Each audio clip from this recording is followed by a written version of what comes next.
Halo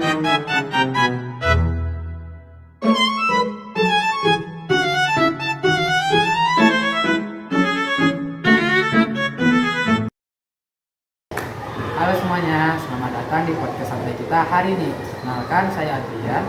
Dan aku Alif. Nah, hari ini kita bakal ngobrol seru tentang sesuatu yang sering kita pelajari di pelajaran IPS dan Bahasa Indonesia, yaitu sistem kekerabatan.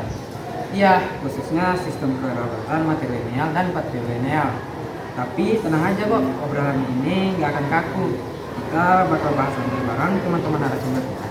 Betul banget. Nah, di sini sudah ada 3 narasumber dari siswa kita. Ada Nasya, Brigita, dan Alfa. Senang saya di sini. Oke, kita mulai ya. Mungkin banyak pendengaran yang masih bingung. Sebenarnya apa sih sistem kekerabatan itu? Bisa dijelaskan dulu nggak, Nasya? Boleh banget. Jadi sistem kekerabatan itu cara suatu masyarakat mengatur hubungan keluarganya. Biasanya berdasarkan garis keturunan. Nah, ada yang lewat garis ibu sama garis ayah. Oke, berarti di sini kita kenal 2 sistem besar, patrilineal dan matrilineal. Kalau patrilineal garis keturunan ditarik dari ayah, kalau matrilineal dari ibu, benar kan? Iya, betul banget. Misalnya, dalam sistem patrilineal, anak-anak dianggap mengikuti garis keturunan ayah.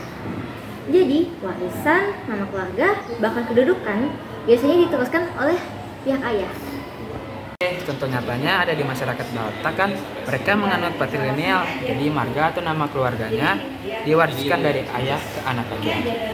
Betul banget Adrian. Sedangkan kalau matrilineal kebalikannya, garis keturunan ditarik dari ibu. Jadi anak-anak itu masuk ke dalam kekerabatan keluarga ibunya. Contohnya sih yang paling terkenal itu di masyarakat Minangkabau. Wah, menarik ya. Kalau di Minangkabau, tanah pusaka atau warisan biasanya jatuh ke garis keturunan perempuan. Jadi sistem ini sangat unik karena berbeda dengan mayoritas masyarakat Indonesia yang patrilineal. Ya, dan itu juga bikin peran perempuan dalam masyarakat matrilineal jadi sangat penting. Mereka adalah pusat dalam keluarga besar. Sedangkan di patrilineal, biasanya laki-laki yang memegang kendali utama dalam kekerabatan. Itu terlihat jelas dalam aturan warisan maupun pengambilan keputusan keluarga. Menurut kalian, apa sih kelebihan dan kekurangan dari sistem masing-masing sistem?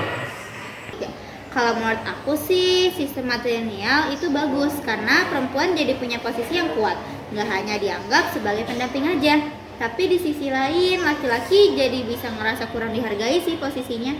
Patrilineal sih kelebihannya adalah struktur keluarganya bakal jelas ya, tapi kekurangannya perempuan di keluarga tersebut biasanya kurang perhatian sama seringkali nggak dapat hak waris. Di masing-masing sistem ada plus minusnya. Yang penting kita bisa belajar menghargai nilai budaya itu tanpa menganggap satu lebih baik daripada yang lain.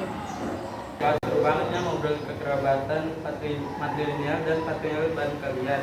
Jadi lebih ke baik gimana sistem ini berjalan di masyarakat kita. Betul, artinya sistem kekerabatan adalah bagian dari identitas budaya yang harus kita hargai, baik matrilineal maupun patrilineal, punya keunikan masing-masing. Terima kasih banyak buat Nasya, Brigita, dan Alta yang sudah sharing hari ini. Sama-sama, senang bisa berbagi. Makasih juga ya udah ngajak kita ngobrol. Dan terima kasih juga buat kalian semua yang udah dengerin. Jangan lupa untuk terus belajar dan menghargai keberagaman budaya Indonesia. Sampai jumpa di podcast selanjutnya.